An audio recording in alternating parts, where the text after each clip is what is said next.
Welcome to Tom Clancy's The Division Heartland. Now, no, this is not a part of The Division 2.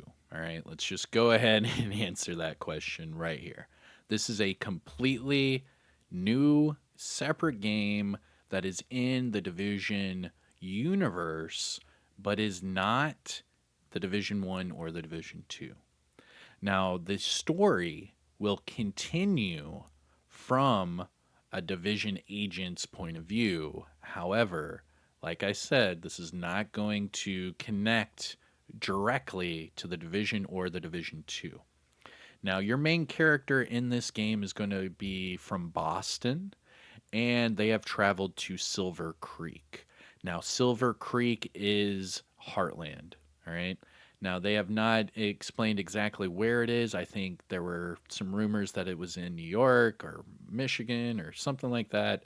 But let's just, assume the division Heartland is going to be placed in, mid to Midwest America. Okay. Now, in this video, what I'm going to do is I'm going to give you a refresher on everything we know about this game. I'm going to hype you up on it, but then we're going to talk about the not so good stuff, the doubtful stuff. And we're going to see what you think when I ask you at the end of this video, is the Division Heartland going to be in Ubisoft Forward, or is it going to be a bust and another delay? So let's go ahead and we'll start with the refresher on the game itself, all of the things that we have, and then let's talk about the drama, what's going on in the background, and what I personally think. But if you like all of that, sit back, relax, grab that popcorn. Don't forget to hit that like, subscribe if you haven't already, and let's go ahead and deep dive into everything the Division Heartland and why I say it's either Ubisoft Forward or bust. Now, starting off with the cinematic trailer that we received last month at the Division Day event. So here is the trailer for the cinematic, the storyline, the lore, if you will, for the Division Heartland. Welcome to Silver Creek, a sweet little town in middle America. You know the kind. Pumpkin patches, apple pies, and the best damn cup of coffee you'll ever have. Silver Creek was perfect, up until it wasn't. The green poison changed everything for everyone. It started in New York on Black Friday, the biggest shopping day of the year. They called it the dollar flu because it spread on money. The virus knew no boundaries. No matter where it hit, the bodies piled up. And when it spread to Silver Creek, the result was the same. Death. I'm Division Agent Mackenzie Reed. Originally from Kansas, I was stationed in Boston when the shit hit the fan after Black Friday. I left Boston and came to Silver Creek looking for Killian Tower, my commander. Well, he was my commander, until recently. For reasons unknown, he disavowed the Division and is now a rogue agent. Killian betrayed my team and murdered them. He gunned them down and fled. No clues, no motive. Only a bloody trail for me to follow. That trail has led me to Silver Creek. I wasn't prepared for what I found. I wanted answers, but all I got was more questions. Why is the virus different here? Why did Killian murder the team he proudly commanded? And why is he amassing an army of Reapers in Silver Creek? Everything I've seen tells me that Silver Creek's at the heart of something big. I can't do this alone, Agent. I need your help. Now, I wanted to play that video because of this page right here. This is the ending page for that video. And it says register now for the closed beta and receive 5 friend invites. And then you can register at thedivisionheartland.com. And then we can talk about the developer deep dive here in a second. But what I wanted to stress here is that everything we have heard is that the closed beta is very, very soon. All right. So we know how the storyline is going to be.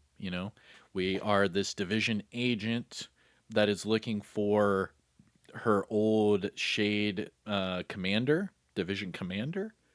And it looks like he has gone rogue and now he's like another keener type of character, but here in Silver Creek. We heard different names there, like vultures. We heard reapers, rogues, and then Shade Network.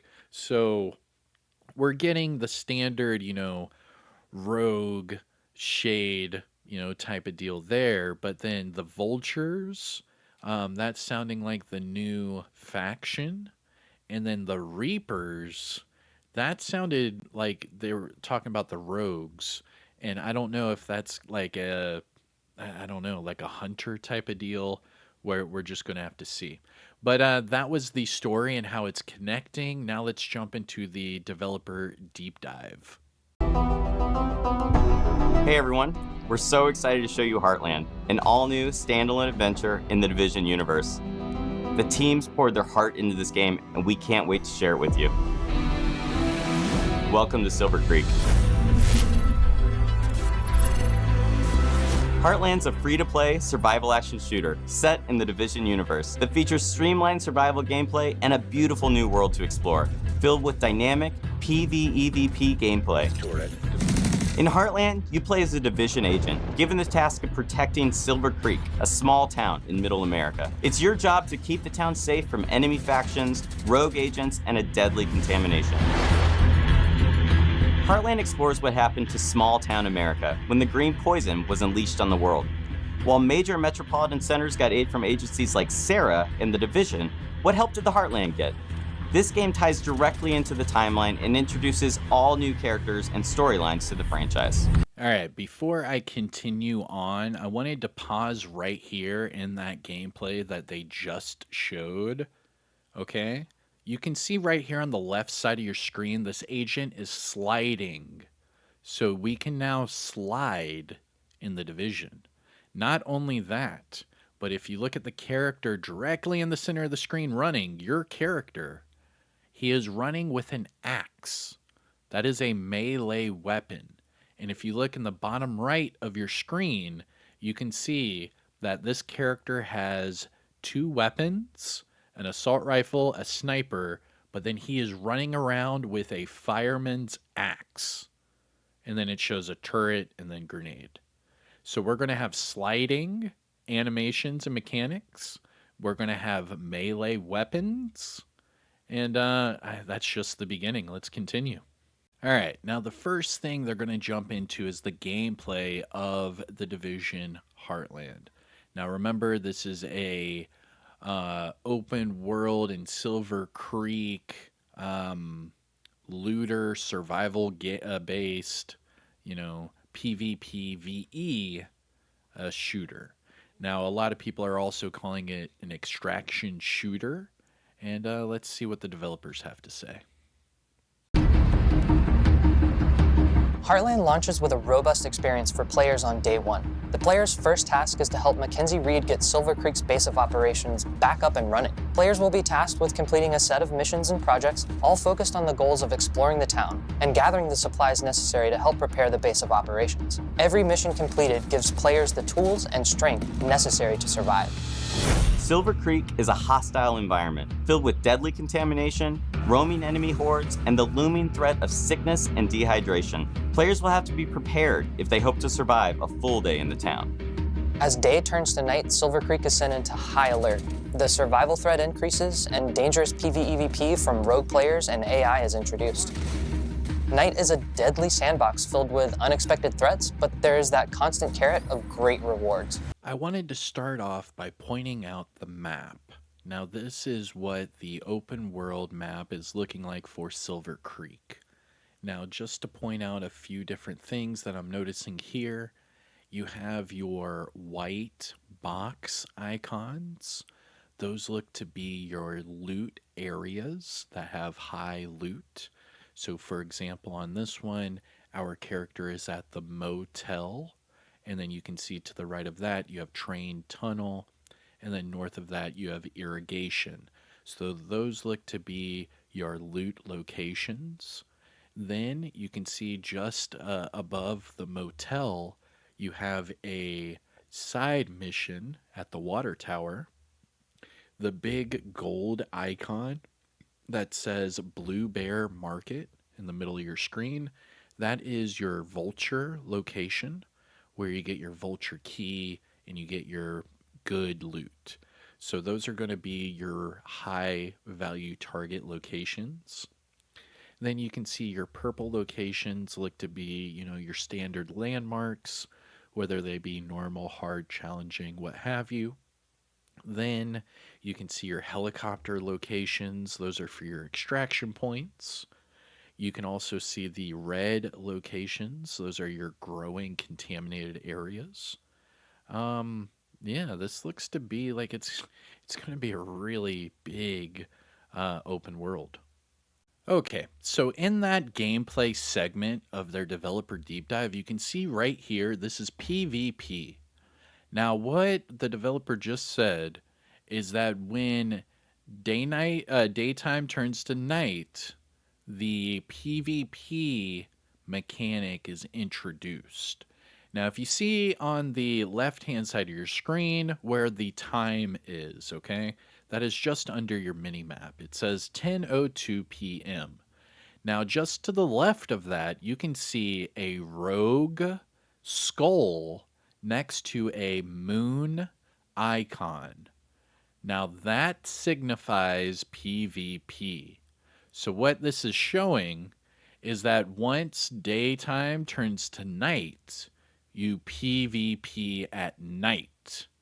And that is one of the coolest things I have ever heard about this one, where you can start your mission or whatever during the daytime, and then as soon as it's night, it turns into PvP. That might be the coolest thing ever. Now, as far as what it seems, you're extracting or you're infiltrating the Silver Creek map. But as far as it seems, that map is like an open world, experience. So it might not be as big as New York City or Washington, D.C., but it's going to be big enough to where we're going to have all of these players. And if you stay in there till nighttime, you'll be able to PvP. I mean, you can also see on the screen where it says return to base of ops. So I don't know, it's like maybe it's optional. You know what I mean? Because it's seeming like the game is saying you can go back to the base of ops, but this person is clearly PvPing. And I wanted to show, let's see if there's something else I wanted to talk about here. Okay, here it is. This was the other thing I wanted to talk about in that gameplay section. So, vulture keys, vulture boxes. Remember, I was just saying how vultures are the new faction. Well, it shows right here, and let's read what's on the screen here. The character has a vulture key. It looks like this character just picked it up from the boss. And then it says vulture keys can be used to open high value chests located in encampments. So they're not going to be called landmarks. They're going to be called encampments. And the faction is going to be the vultures. And then after you kill one of these elite vultures, you get a vulture key to open up this vulture box. And then you can see it looks like a big red box with a chain that is locked. And then obviously you get that key. But I wanted to talk about another thing right here as well. All right, so here's the other thing I wanted to talk about. So this person just opened up the box. So I just, freeze frame. So there's a few things I wanted to talk about here. And we're learning quite a bit about this game. Now, this shows that the character has level 5 high-end gloves. Now, what do these gloves do? So it says your weapon swap speed is increased, your reload speed is increased, and you get a perk. called Virus Sprint. You sprint faster with a melee weapon while inside level 2 contamination. Now, remember, we're going to have masks that you have to have on your inventory or in your inventory to use in these contaminated areas. They said that your mask will deplete and get destroyed, so you're going to have more than one mask while you're doing these missions if you want to be in the contaminated zones. Now, this perk seems pretty cool. It says you can sprint faster through the contamination, so that's pretty wicked. Now, this was just given to the person from the box. Now, what they have equipped are level 1 gloves. Now, the level 1 gloves only have 5% for the weapon swap and reload speed, but then they have a purple glove mod for dexterity plus 10%.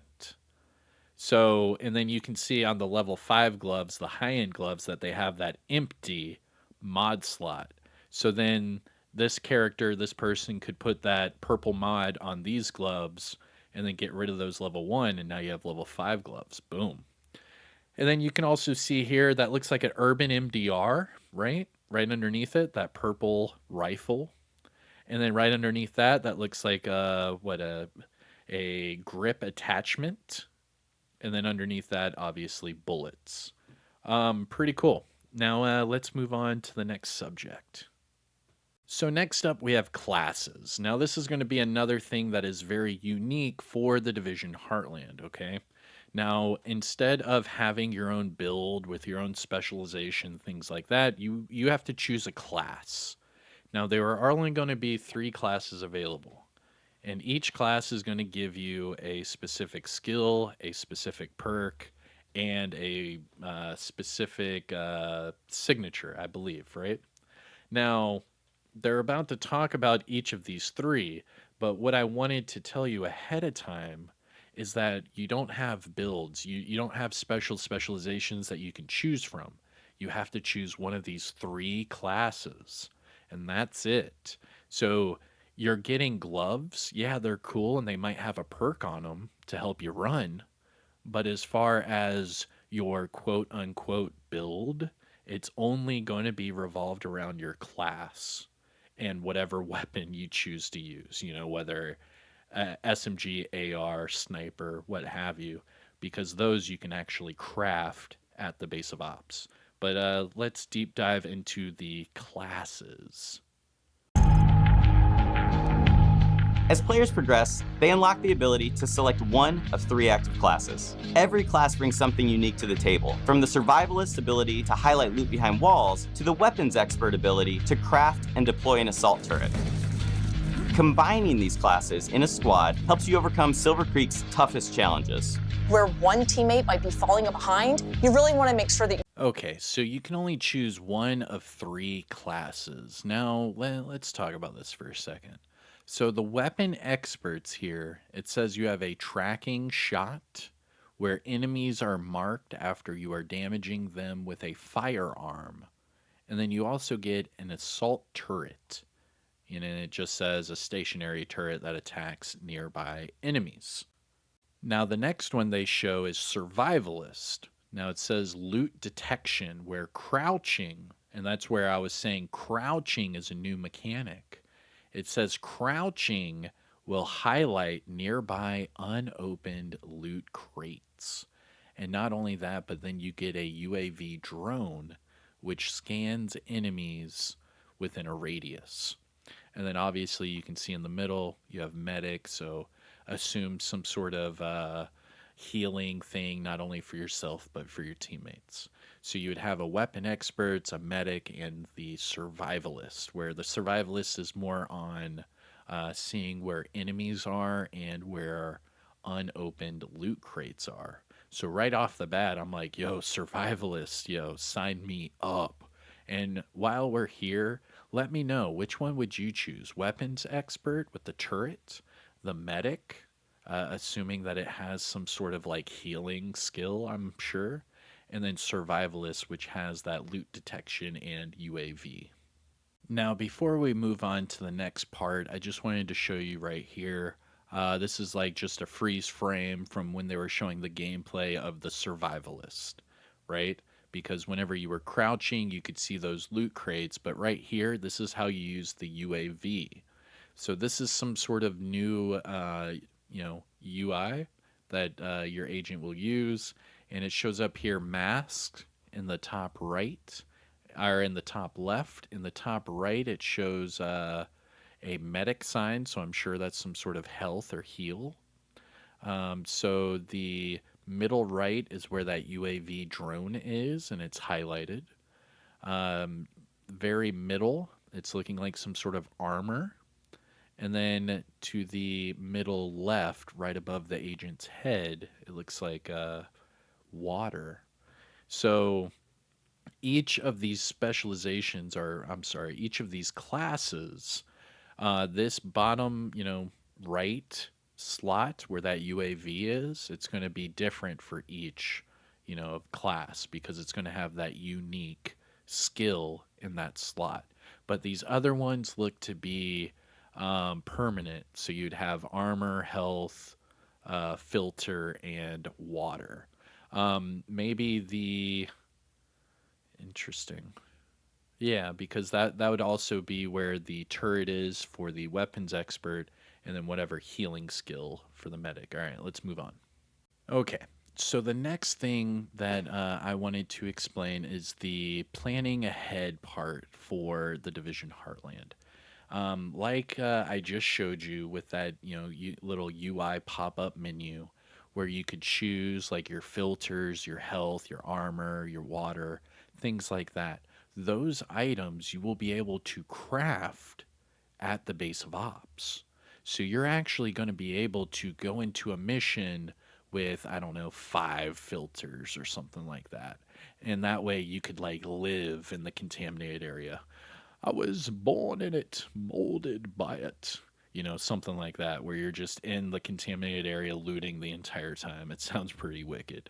Things like that. Or maybe you don't want to get thirsty, so you stock up on all the waters. Or maybe you have one of your friends stock up on waters, another person stock up on like filters, and then you guys can like give them to each other or something like that.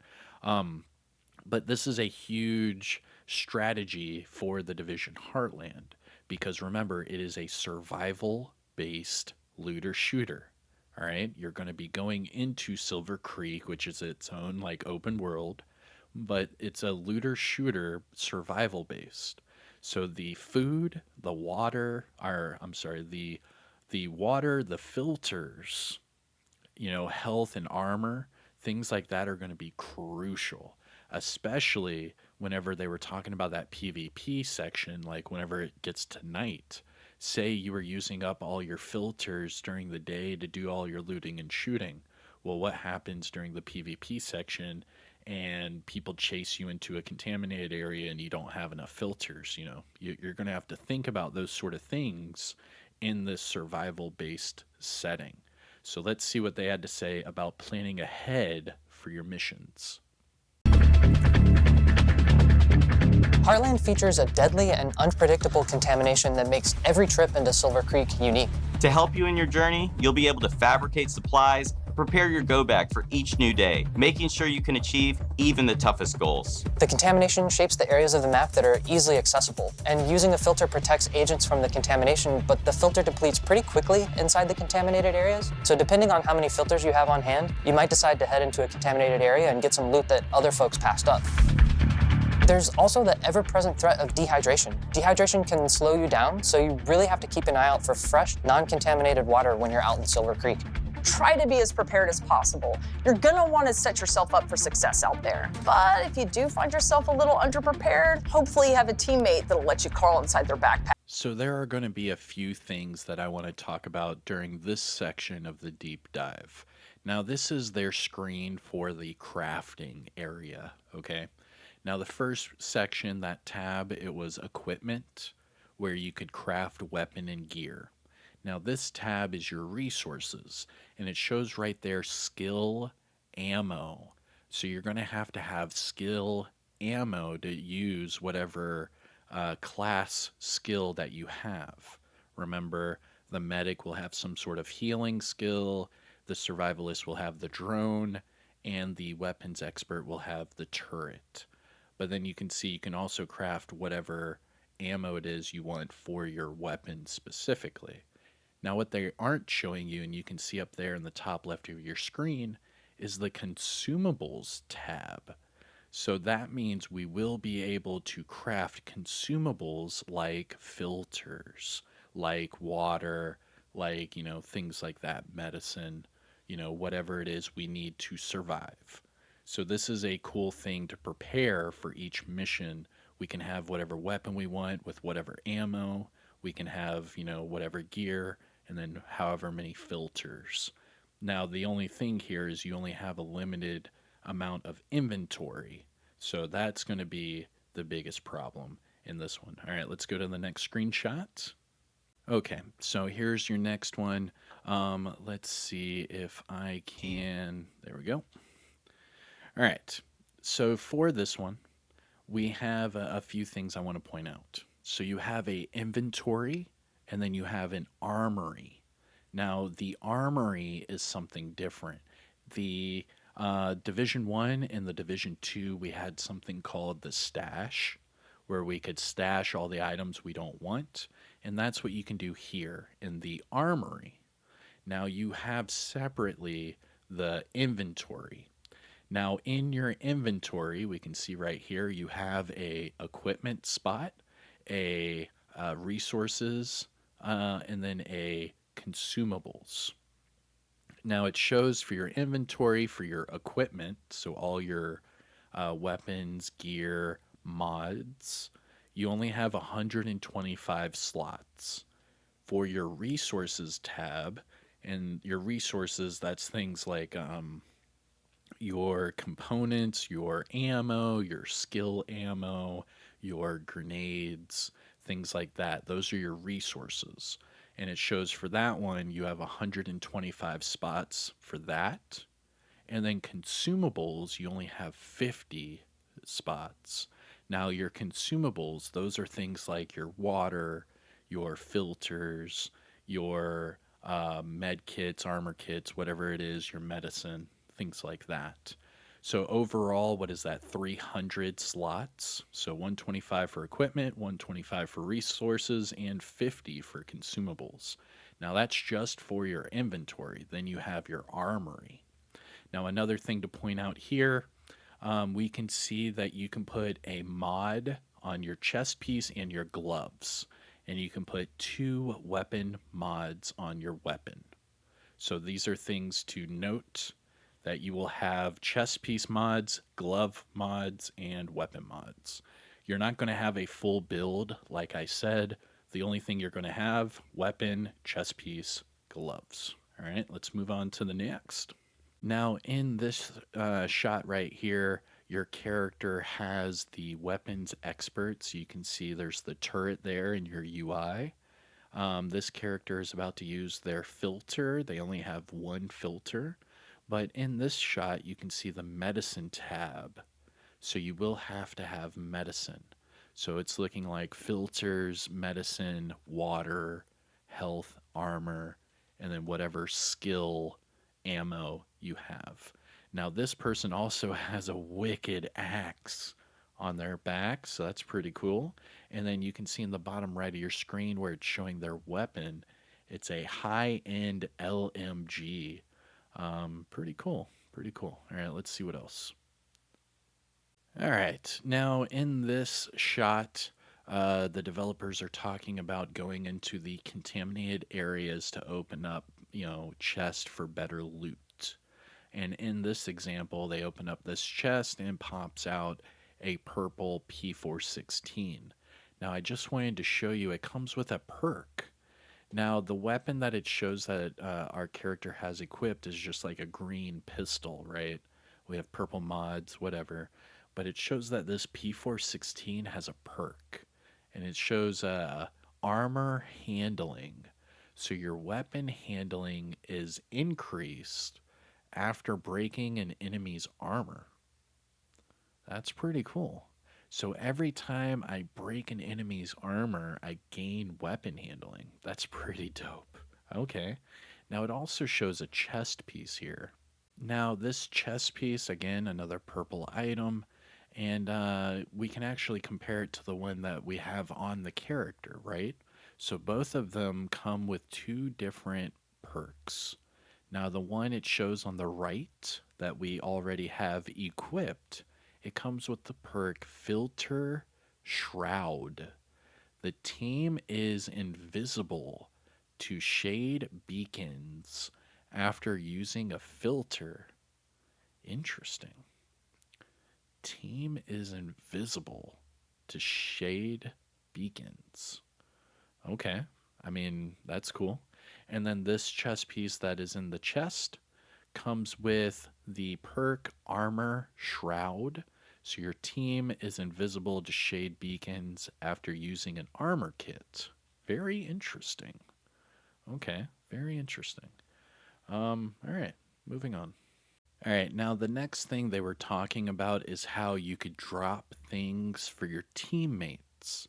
Now it shows right here the character is about to try to use water, doesn't have any water, right? Now in the center of your screen, you can see where it says ping, and then right next to it, it says drop. And then they actually show it in the very next frame, so check this out. So in the very next scene, it shows a teammate drop a health kit for, the other person.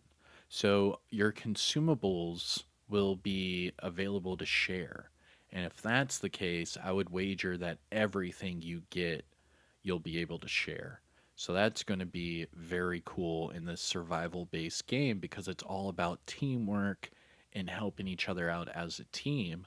So why wouldn't you be able to drop consumables? So this goes back to my previous comment where when you plan ahead, you could have someone stock up on a whole bunch of waters, someone stock up on a whole bunch of filters, armor kits, health kits, what have you. And then whenever someone needs it, you could just drop it for each other. You see what I'm saying? This is a very cool mechanic that is being introduced. Now, talking about the base of ops, this is going to be your extraction headquarters, all right? Because everyone is making this out to be an extraction shooter game, okay? The genre when this game was first announced was being called like a battle royale. Then it was being called a survival game. Then it was being called a survival based looter shooter. And finally, in Division Day, they called it a survival based looter. But now, the term or the new genre that's on fire right now is extraction shooter. And that's what this game is going to fall under, just like, Call of Duty, DMZ, or like Escape from Tarkov, things like that. We'll talk about that here in a second.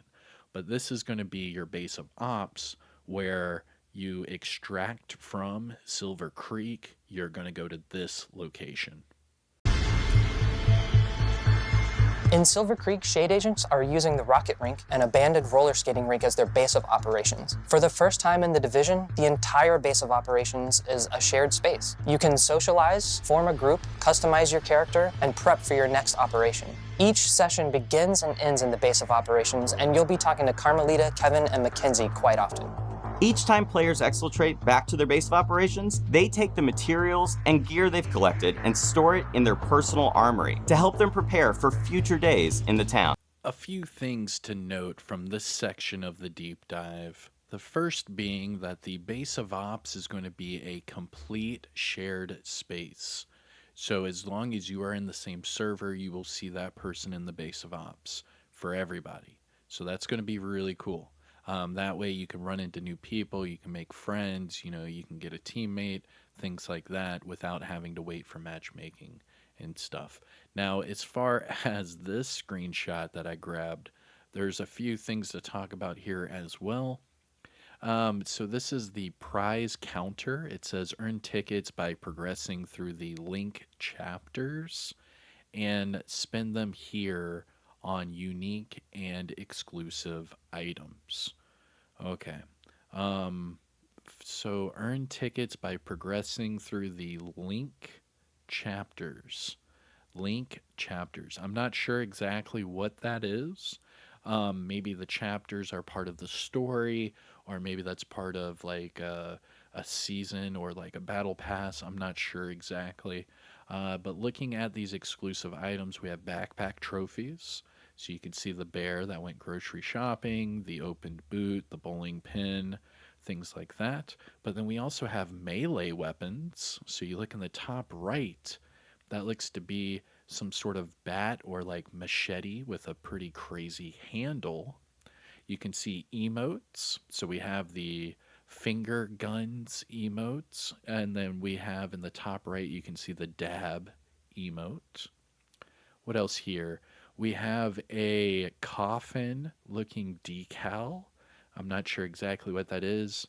Um, Maybe that's something to do with your patch because your patch isn't like a normal patch like it was in the Division 1 or 2.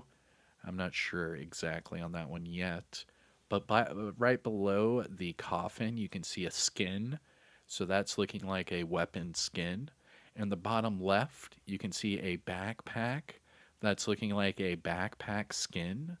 And then bottom right, we have the mask. So then you can change your mask skin. Now remember, as far as your loadout or your build, quote unquote, you're only going to have chest piece and gloves. So your mask and your backpack are going to be cosmetic only. So you'll have a mask cosmetic, a backpack cosmetic with a backpack trophy. You'll have a patch, a melee weapon skin, and then a normal weapon skin. And then, of course, don't forget about your emotes. So this is looking like to be the, I don't know if you would want to say the battle pass or whatever, but this is what it's seeming to look like what you would be earning in the game. Because remember that this game is free to play. So I'm assuming that a lot of these things are also going to be available with what they call premium credits.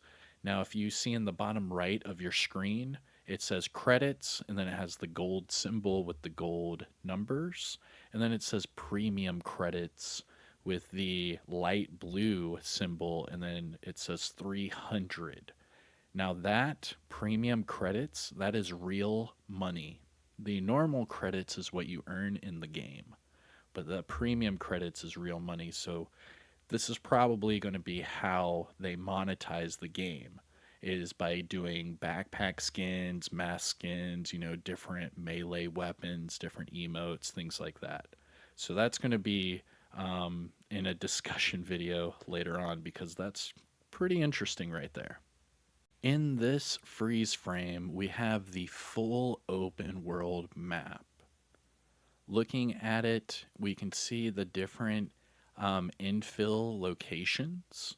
So let's see here. One in the middle, 1, 2, 3 on the left, 2 up top, and 3 on the right. So we have 9 different entrance locations to this map. Because remember, the way that this game is set up, you're only going to have your base of ops, and then you're going to have Silver Creek. So this is the entire map of Silver Creek. So you'll have the 9 different infill locations, and then you'll have the different exfil locations later on. But that's pretty wicked. I just wanted to point this out. Also, it's looking like, yeah. So we can actually see all the different regions. So we have historic downtown in the bottom left, and it says 68% discovered, 100 of 100. Right above that, in the top left, we have Hillside Hollows, and that looks like it is 100% discovered, and then 100 of 100. Top middle, we have North Park, and it shows 40% discovered, and then 100 of 100. Right below that, near the middle, you have Tech Center, and that shows to be 47% discovered. Top right, we have Oak Mills, which looks to be 46%. Below that, East Side. Below that is Greenwood. So what is that? That's 7 different regions. I believe that's a little bit bigger than Warlords of New York. I think Warlords of New York had 5. So if you were to gauge how big Heartland is, it's a little bit bigger than Warlords of New York. Like the entire map, it's bigger than that. So that's not bad. It's not as big as, say, Washington, D.C. or New York, but it is what it is. We actually get our first look at the inventory spot of your resources, because remember I was saying that you had 125 different spots for your resources, and here's your first look at that. So you have your ammo, so that counts as resources. However, each ammo you can hold has a different quantity, so you can hold 100 pistol ammo per spot. It looks to be 200 SMG, 50 shotgun, what have you. Right below that, we have materials. So that looks to be some sort of like chip. Next to that looks to be a battery. And then underneath that is your components. And then finally, grenades. So that's your first look at your resources tab for the Division Heartland. And then, of course, you have your consumables tab that we have yet to see. Before we get on to the last section of this deep dive, I wanted to check out this weapon screenshot that I grabbed from the gameplay. Now, this is 2 different high-end CTARs, okay? Now, pay attention to the perks. Now, the perks, one is Armor Thief. So, breaking an enemy's armor gives you an armor kit. That sounds amazing. And then it says right next to that we have equipped, it's called Headshot Cleanse.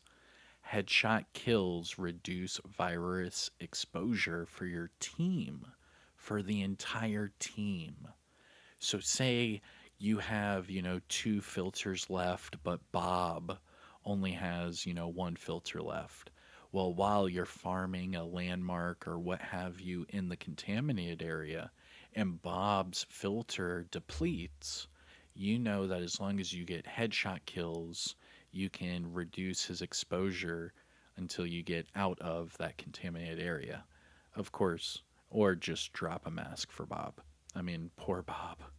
Heartland will be a living game. The stories we tell on day 1 are just the beginning. We can't wait for players to dive in and take this journey with us. We're thrilled to take the next step as we enter our testing phase. Our community team will be looking at feedback shared across social channels and on our official forums while we evolve our game together with our community, shaping the long-term Heartland experience.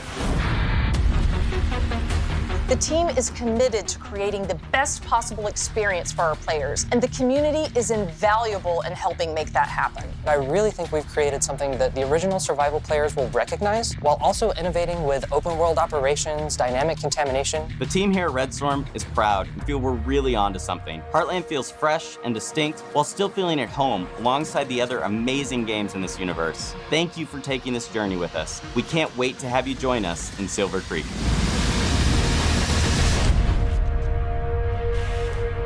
Ooh, man, that was a lot. But I hope you have learned everything and, you are now up to speed with the Division Heartland, okay?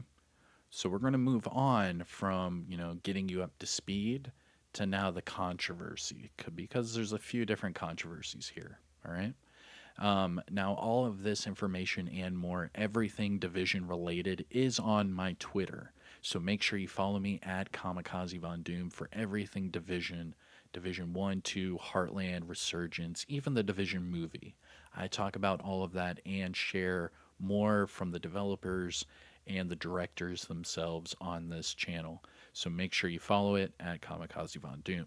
But there are 2 controversies surrounding the Division Heartland, and this is why people are saying Ubisoft forward or bust. Okay? Now, the first one is revolving around this screenshot. Now, this is something that was sent during the shareholders meeting for the fiscal year 2023, 2024. Now, in this, they were showing their earnings and all of that, giving an update, but then this was their lineup for their strategic pillars for the rest of this year. Now, you see the big names: Assassin's Creed, Avatar, Rainbow Six, Skull and Bones, The Crew, X Defiant, and then it says Division Resurgence. Okay.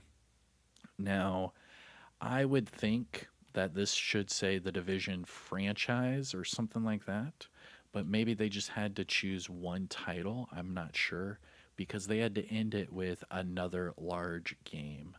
Now, rumors are buzzing that there are leaks that it's going to be the Star Wars open world game made by Massive Entertainment that they're going to announce at Ubisoft Forward. Now, I do not think anything publicly has been said, obviously, from Ubisoft, but there are multiple sources saying it's going to be the open world Star Wars game. Now, in my personal opinion, I think the doubt of it being removed on this list might be a little tainted just because it might be as simple as they didn't want to say the Division Resurgence, the Division Heartland, X Defiant, and then add down here another large game. They have four titles, four titles. They just wanted to make it nice and sweet. And the Division Heartland is not getting nearly the marketing or press that the Division Resurgence is getting. Maybe it's because it's a mobile game and it's, getting promoted just like the Rainbow Six mobile game. Who knows? But we do know that the Division Heartland is coming very soon and that the closed beta is in the, immediate future. But the controversy was surrounding this screenshot because the Division Heartland was not on this list. Now, this was just one of the controversies. The other one is the new genre that is blowing up, the extraction shooter. Okay, so here's an example. Now, this person, Rockhound Black, just listed all of the extraction shooters coming out. Okay, these were not really even thought of a couple years ago when the Division Heartland was first announced. None of these games were even on the radar in the gaming world at all. And I believe Escape from Tarkov, that's obviously been out for a couple years. We just heard about the Arc Raiders. Marathon has a lot of potential, a lot of hype, but a majority of these, let's just go down the list. So Arc Raiders, Ascendant, let me know if you know any of these. Ascendant, Beautiful Light, the Call of Duty, Modern Warfare 2, DMZ, Dark and Darker, Dead Drop, Escape from Tarkov, Ghost of Tabor, Hawked, Hyenas, Hunt Showdown, I believe that's out already, Marathon, Marauders, Project Naquan, Project Black Budget, The Cycle, and then finally the Division Heartland. Now here is the next, shroud of doubt, is that before this genre, the extraction shooters, was maybe just a few, maybe a handful, okay? Now it's becoming a long list of extraction shooters. So instead of the Battle Royale hype that we had, like the wave of Battle Royale games, now we're getting a wave of extraction shooter games. So everyone is saying Ubisoft Forward or bust, because if Ubisoft waits and all of these other games flood the market before the Division Heartland, the Division Heartland is going to struggle with the demographics outside of your typical Division player. Meaning they're not going to reach a new player base because the new player base is going to have all of these other games to get hooked on before Heartland even comes out. I mean, there are so many Division agents I know that are hooked on DMZ. There's a lot of agents I know that play Escape from Tarkov. I've heard of Hunt Showdown, but I'm not sure. The Marathon, that's the new Bungie extraction shooter that everyone's getting hyped about. And then, of course, you have the Division Heartland. But let's move on. So then we have another person posting this. A few years back, Battle Royales took over as the gaming genre. Now it's extraction shooters that are on the rise. We've got games being announced all over the place. Really excited to see where this genre goes. And then, of course, you have the DMZ, Arc Raiders, the Division Heartland, and then Marathon. So, in the genre, the Division Heartland is already being named, one of the top titles. So, this is just furthermore pushing that Ubisoft Forward is a perfect time to give us either the closed beta or a release date. And then finally, we have other content creators that are predicting Ubisoft Forward. And in this one, you have Cheeto Gaming, and it says Ubisoft Forward predictions. It says Star Wars reveal. Now that has been leaked, so that is pretty plausible. It says Splinter Cell remake gameplay. Again, that does sound plausible. They already announced the remake. Avatar Frontiers of Pandora gameplay and release window. Again, that sounds like that is going to happen. Yes. The Division Heartland. Boom. Right there. Bye-bye. I mean, we already had a Division Day. It's already been announced and shown to the world. Why not? Why not? But I don't know. There are doubts. Then we have Beyond Good and Evil, long overdue. We need gameplay and release date. Agreed, but again, not sure. Next, Far Cry installment. Now that one sounds very plausible because Far Cry 6 has already had all of its DLCs and everything released. They are already on their tail end of their life cycle, so it is time to at least announce the next Far Cry. The Crew 3, that's already been leaked, I believe, so that's going to happen. And then Assassin's Creed Mirage, a 5-minute gameplay. Yo, they probably know something. Assassin's Creed has already released stuff about Mirage, like just this past week, so this is also very plausible. But this is, Heartland is on everybody's radar right now, so this is very big. But all right, let me know what you think in the comment section below. I hope this helps get you up to speed on everything related about the Division Heartland leading up to Ubisoft Forward. Remember, today is June 1st, and Ubisoft Forward is set to go live on June 12th.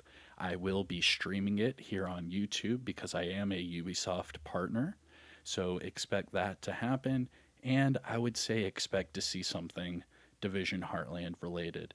We are definitely going to have a Division presence at Ubisoft Forward. That's already been guaranteed. So we'll just, fingers crossed for Heartland, release date news. But let me know what you think in the comment section below. And while you're at it, hit that like, subscribe for more content. I'm Kamikaze Von Doom, and I'll see you in the next one. Take care, everyone. Peace.